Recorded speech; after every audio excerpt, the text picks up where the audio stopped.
اور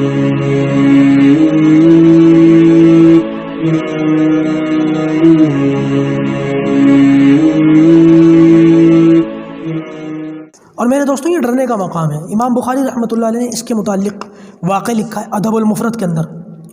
امام بخاری شریف کے جو ہے مصنف، ادب المفرد کے اندر انہوں نے یہ واقعہ لکھا کہ ایک شخص تھا، شرابی تھا، اس کی ماں اس کو ٹوکتی تھی، روکتی تھی کہ بیٹا شراب نہ پیا کر، سمجھاتی تھی، اس کی سمجھ میں نہیں آتا تھا۔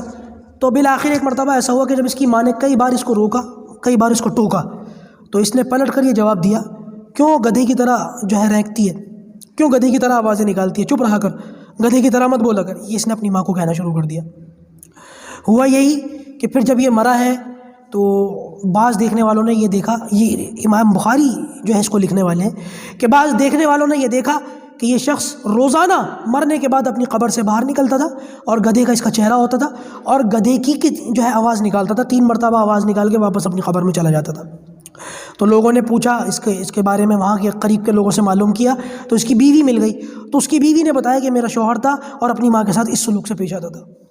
دوستوں بہت ڈرنے کا مقام ہے، ماں باپ کی نافرمانی، ماں باپ کے بارے میں گستاخی اور یہ گناہ کا کام شراب پینا، اللہ حفاظت فرمائے۔ ان ساری باتوں سے ہمیشہ اپنے معاشرے کے اندر خود بھی بچنے کی کوشش کیا کریں اور دوسروں کو اور ان گناہوں میں ملوث دیکھیں ان کو دعوت بھی دیں اور ان کے لیے دعا بھی کریں۔ اللہ پاک صحیح باتوں پر عمل کی توفیق عطا فرمائے اور بری باتوں سے ہم سب کی حفاظت فرمائے۔